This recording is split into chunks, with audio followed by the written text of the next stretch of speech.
Fortunately, he only needed a care and feeding guide for Hawk to complete the homework, which was a perfectly reasonable level of workload for the day. Plus, he had a cheat. "Hey, Hawk, what sort of things do you think would make you stronger? Something that you could eat or keep near you to grow extra fast?" Karl asked the happy bird, who had settled down in the space inside his mind to rest. "I like meat and the red juice from the evil lady, and those blue fruits over there. Can I eat those?" Hawk replied. "Give me a second while I see what they are and what they're for," Karl said before opening up the notebook for the balcony greenhouse. Mountain gooseberries. Tasty treats for both humans and animals. Used to make monster bait. This berry contains a high mana content, suitable for creating mana potions of the weakest variety. Karl read the description twice, and then went to pick 3 of the berries. "You can have this many 1 time a day. If you eat too many, you will get sick," he warned Hawk. The hawk took the berries, looked at them with longing, then spread them all over the raw meat and began to tear it apart with renewed vigor. Karl added a note to the papers for his homework. "Windspeed Hawks will use the mountain gooseberries as seasoning on their preferred raw meat diet."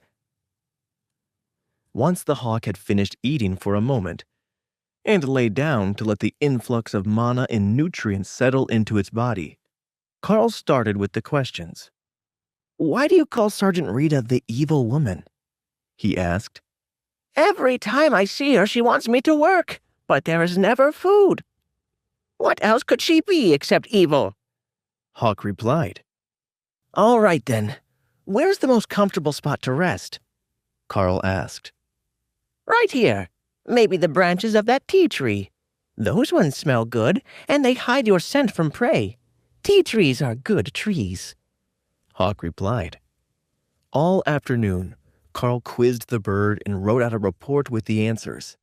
Then he started to go through the textbooks, looking for supplements that might help monsters or even elites with Rend-type skills.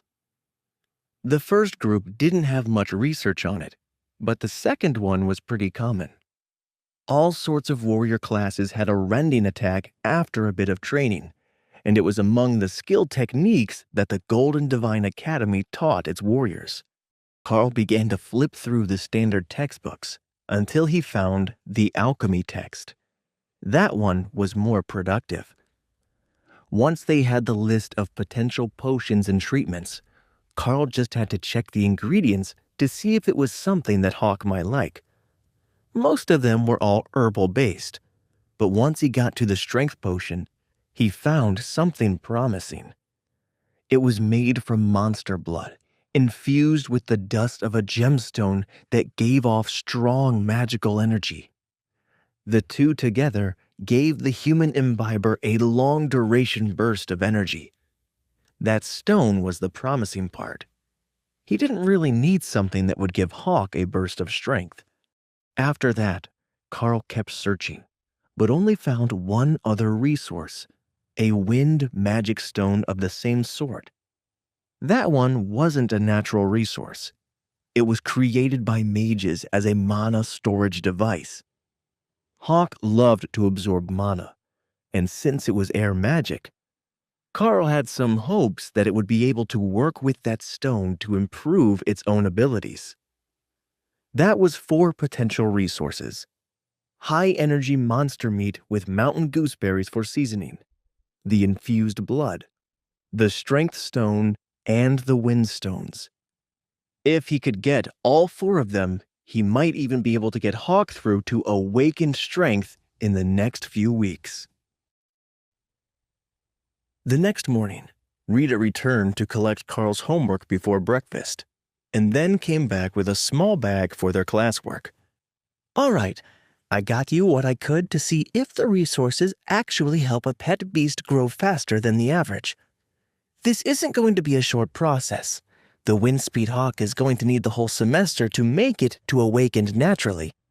So, if you can do better than that, you should get good marks on your training. We will still work on your martial arts skills, though. If you get targeted by the opponents in a mock battle, you need to be able to defend yourself. And you do have at least one attack method of magical variety, she informed Karl with a smile. Well, at least I'm not expected to run and hide while someone beats up Hawk. What did you manage to find us? Rita dumped the contents of the bag on the table, and Hawk went crazy in Karl's mind. There were 2 strengthening stones, an entire liter of infused monster blood, and 6 blue wind stones that were giving off an incredible aura of power. The wind stones were made by the headmaster personally.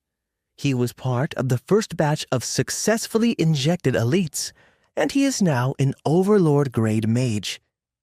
He says that if the Windstones really can be a cultivation resource for the Windspeed Hawk, he will gladly make you more, and look into ways to awaken more elites in the same direction. Rita explained.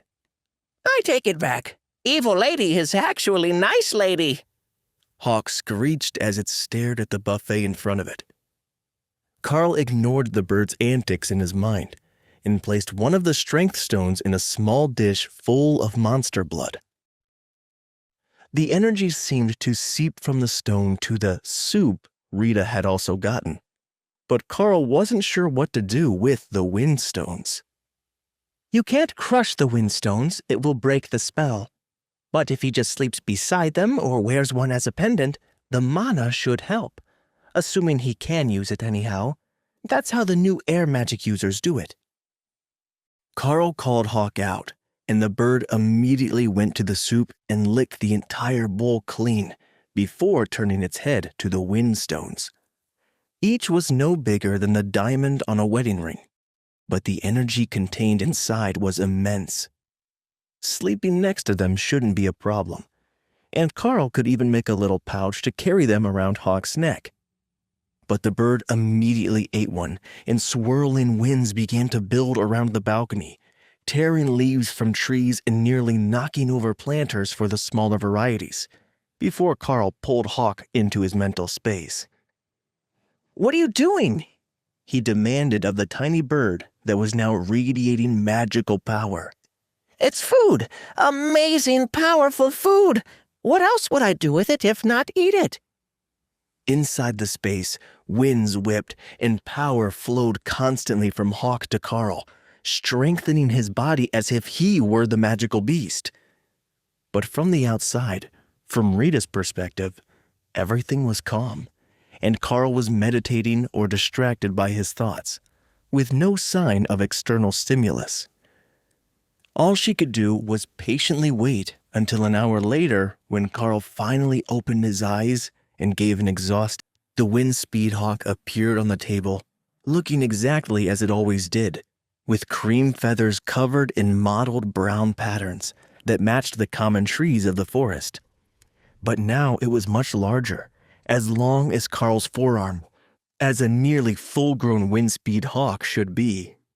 It was also giving off the aura of an awakened grade monster. It really worked. There actually is a way to cultivate tamed monsters. How do you feel? Is it a strain on your body? Rita asked, ready to take notes for the academy. I feel stronger, but I don't know how to check my mana levels. Is there a device for that? Karl asked. No, the mages know instinctively, but I'm not a mage. We can bring you to one later, and they can give us a reading for the records. But meanwhile, you can try to use your abilities and see how long it takes for you to get tired. Karl ran off to the closet in his small room to get the gauntlets and came back out. A quick flex of his arms gave him a sense of great power, and once he got to the railing, he found that the resistance of the rend spell on his actions was negligible. Impressive. That is definitely at the awakened rank in power. But how many times can you do it? If there is no stamina, the Academy will classify it as a common class burst ability on your part, where it is an awakened ability for the Hawk, Rita explained. Give me a few minutes to recover, and I think that I can do better. A short break and a bit more to eat had Karl back up to full strength, while Rita quietly made notes about his recovery speed. Karl tried again at half strength, and the drain on his energy was negligible. The feedback from Hawk was enough that Karl felt he could do this for hours, but instead, he did it a dozen more times, alternating hands in directions of the cuts as if he was shadowboxing with Rend as the strikes. 15 minutes at half output.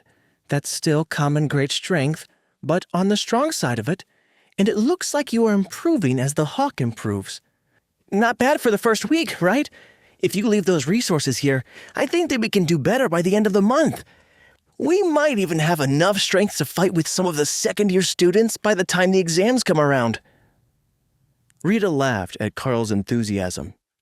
You had better make time in your day for combat training then, or even with Hawk, you'll get beaten to a pulp. She had a point. This whole beast taming thing would be a lot easier if he had a giant rhino or something scary in front of him, Karl thought. Wait, that's not the end. You've just had a free taste. Now get the full story on the Pocket FM app, link in description. Check out our next video and playlist, and don't forget to like, share, and subscribe.